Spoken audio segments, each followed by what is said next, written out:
Alors, les Écritures sont là pour nous afin que nous ayons, à part le Saint-Esprit, nous ayons un fondement solide. C'est-à-dire, ce n'est pas une pierre, c'est un rocher, n'est-ce pas? Notre Seigneur Jésus-Christ est un rocher. Et quand on creuse pour mettre la maison sur le rocher, on creuse jusqu'à ce qu'on trouve le rocher, n'est-ce pas? On ne creuse pas pour trouver une pierre et puis poser notre maison, édifier notre maison là-dessus. Non, c'est un rocher. Notre Seigneur Jésus-Christ est un rocher, quelque chose qui ne bouge pas, qu'il est toujours le même depuis hier, aujourd'hui et demain. Donc, notre Père éternel est toujours aujourd'hui. Pour lui. Donc, dans cet aujourd'hui, toi et moi, c'est cette journée que nous avons. L'être humain, il est toujours soit dans le passé, soit dans le futur, mais ce que le Seigneur veut pour ses enfants, c'est qu'ils vivent dans cet aujourd'hui. Ce que tu peux faire aujourd'hui, un pas à la fois. C'est important, pourquoi? Parce que comme ça, toute ton énergie, celle qui est en toi, la vie qui est en toi, elle va être canalisée pour cette journée seulement. On laisse le lendemain au Seigneur. C'est lui qui s'en occupe. Cela ne veut pas dire qu'on ne fait pas des projets. Absolument pas, parce que notre Père, il est le créateur de toutes choses. Et nous avons une mission sur cette terre. Nous avons aussi des projets dans le futur.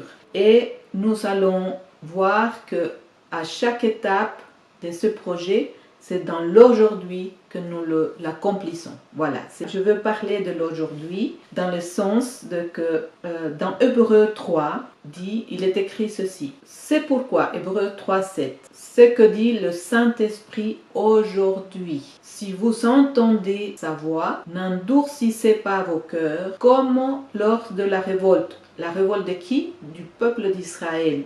Le jour de la tentation dans le désert. C'était quoi cette tentation? C'était quand ils sont arrivés à cet endroit où il y avait des eaux, ils avaient soif, ils étaient dans le désert précisément, ils avaient soif, ils étaient fatigués et ils s'attendaient à trouver de l'eau bonne à boire. Nous avons une pensée et la pensée de Dieu était de leur montrer qu'il était Dieu dans leur vie. Que les eaux amères n'étaient pas là pour qu'ils boivent de l'eau amère. Ce n'était pas son intention de Dieu. C'était pour leur montrer que lui, il peut changer ce qui est amer en eau douce. Alors, dans notre vie, c'est pareil. Il peut changer ce qui nous attriste, ce qui est une situation adverse, n'est-ce pas? Une situation de tristesse, une situation d'échec, une situation dans laquelle des détresse économique, il peut changer tout ça dans notre vie. Et il veut qu'on s'attende à lui de le faire parce qu'il est Dieu. Il peut absolument tout changer. Nous parlons de cet aujourd'hui, n'est-ce pas? Et ça veut dire que si le Saint-Esprit dit, si vous entendez sa voix, ça veut dire que dans cet aujourd'hui, ce que le Saint-Esprit te dit à toi ou à moi, s'accomplit aujourd'hui pour toi. Et premièrement, dans cette phrase, il dit, si vous entendez sa voix, il y a une condition, il y a quelque chose, c'est un si vous entendez sa voix. Et il nous a été donné d'entendre sa voix parce que dans Jean 10, il est dit que ces brebis entendent sa voix. Parfois, l'ennemi veut absolument nous faire croire que nous, on n'entend pas. Mais la parole est certaine. Tu entends, tu as la capacité. Parce que tu es né de nouveau. Tu es un être spirituel engendré par Dieu. Tu es d'après son image. Tu es un complet. Tu n'es pas sourd. Tu n'es pas aveugle. C'est un bébé normal du royaume. En bonne santé. Parce que dans le royaume, il n'y a pas de mal, n'est-ce pas? Il n'y a pas de corruption. Donc c'est un bébé spirituel en bonne santé, qui a des yeux qui voient et des oreilles qui entendent. Dans l'esprit, c'est clair. Parce que maintenant, tu es un être spirituel. Il dit, si vous entendez sa voix, donc quand vous entendez sa voix, ça veut dire qu'il va te parler à toi au milieu d'une situation adverse. Il va te parler. C'est à toi de saisir ce qu'il te dit. Et pour ça, parfois, il faut vider notre pensée, notre esprit, vider notre pensée de tout ce qui vient encombrer, comme les soucis, les inquiétudes, tout ça, il faut vider pour pouvoir entendre ce que le Saint-Esprit nous dit. Parce que notre Père est tout le temps en train de vouloir nous aider, de nous donner un conseil avisé, parce qu'il est l'admirable conseiller. Donc, dans le psaume 95,7, il dit « Il est notre Dieu ». Donc, notre Père céleste, il est notre Dieu. Et nous sommes le peuple de son pâturage, le troupeau que sa main conduit. Oh, si vous pouviez écouter aujourd'hui sa voix. Mais aujourd'hui, nous pouvons écouter sa voix. Pourquoi? Parce que la parole dit que ses brebis entendent sa voix. Si tu as donné ta vie à Jésus-Christ, tu es sa brebis. Donc, tu entends sa voix. Il ne faut pas croire à ce mensonge que tu ne peux pas entendre. Il faut que tu dises, il y a besoin que tu changes de discours. Parce que si tu commences à dire que tu n'entends pas sa voix, tu ne vas pas l'entendre. Ça, c'est clair. Pourquoi? Parce que c'est ta bouche qui est en train de le proclamer. Mais si tu proclames ce que la parole dit de toi, que tu es sa brebis et que tu entends sa voix, tu vas voir que cela se passe comme ça. Tu vas entendre sa voix. Dans cet aujourd'hui, Jean 15,7, il nous dit ceci, c'est des instructions, n'est-ce pas? Si vous demeurez en moi et que mes paroles en toi, si ma parole demeure en toi, il dit demandez ce que vous voudrez et cela vous sera accordé. Donc il y a un processus, n'est-ce pas? Il est important que sa parole demeure en toi. Quelle parole? Une promesse. Quelque chose, par exemple celle de ma brebis, écoute ma voix. Et tu restes dans cette parole et tu permets que cette parole demeure en toi. Donc tu la lis, tu la médites, tu te dis ok, j'entends ta voix. Même si en ces moments, il y a tout qui me dit que je ne peux pas entendre ta voix, mais la vérité vient de lui. La vérité vient de la parole de Dieu. Donc, tu demeures dans cette parole. Et ensuite, il dit, si tu demeures dans la parole, tu demandez ce que vous voudrez et cela vous sera accordé. Maintenant, par rapport à demander, il dit ceci, en Jean 5,14, il dit, nous avons auprès de lui cette assurance que si nous demandons quelque chose selon sa volonté, il nous écoute. Donc, selon sa volonté, elle est où sa volonté? Sa volonté, elle est écrite dans le testament qu'il a fait pour toi. Et si tu ne le lis pas, tu ne sauras jamais ce que ton Père éternel t'a donné par grâce, selon sa justice. Et par grâce, ça veut dire venez manger et boire gratuitement, n'est-ce pas? Ésaïe 55. Donc, il dit, selon sa volonté, il nous écoute. Mais il nous écoute et il sait ce dont tu as besoin.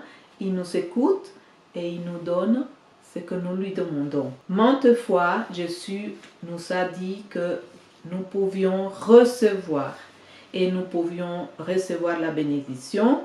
Quand nous demandons, nous pouvons recevoir. C'est quand nous demandons que nous recevons. Nous pouvons, dans cet aujourd'hui, recevoir sa bénédiction. Il dit, Matthieu 7,7, il dit, demandez et l'on vous donnera. Cherchez et vous trouverez. Frappez et l'on vous s'ouvrira. Donc, peu importe les situations que nous sommes en train de vivre, le Seigneur nous dit, si tu demandes, je vais te donner, je vais te montrer des choses, je vais te parler de quel est mon regard sur ta situation. Si tu cherches, tu vas trouver. Toujours. C'est pas un peut-être, c'est pas, ça dépend de, c'est radical, n'est-ce pas? Il dit frappez et l'on vous ouvrira. Donc, ça veut dire que la porte, elle n'est jamais fermée. Elle est ouverte pour nous, pour aller dans le bureau de mon Père et parler avec lui de ma situation. La porte est toujours ouverte. Je peux toujours aller dans le bureau de mon Père et parler avec lui. Parce que je suis et toi tu es la personne la plus importante pour lui. Tu es la prunelle de ses yeux et il t'aime d'un amour éternel.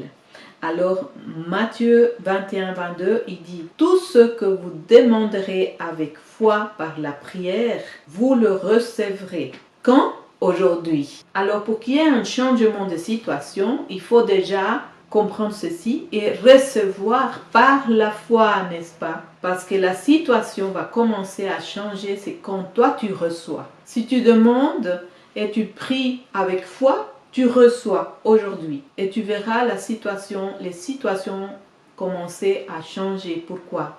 Parce que le pouvoir de Dieu se libère à ces moments-là. Donc, dans Marc 11-23, il dit, je vous le dis en vérité, si quelqu'un, est-ce que tu es un quelqu'un? Oui, moi aussi, je peux être un quelqu'un. Il dit à cette montagne, ôte-toi de là et jette-toi dans la mer. Et s'il ne doute point en son cœur, mais croit que ce qu'il dit arrive, il le verra s'accomplir. Imaginez le changement de paradigme dans notre tête pour comprendre que aujourd'hui, avec Christ et avec le pouvoir du Saint-Esprit, je peux parler à la montagne. Quelle est cette montagne? Ça peut être une détresse économique, ça peut être une maladie, alors ça peut être une relation brisée, ça peut être une circonstance adverse, quelque chose qui vient te dépouiller ou quelque chose qui vient t'attrister ou quelque chose qui vient te déstabiliser ou quelque chose, une oppression quelconque. Il te dit aujourd'hui, si tu parles à cette montagne et aujourd'hui si tu pries et tu crois, non,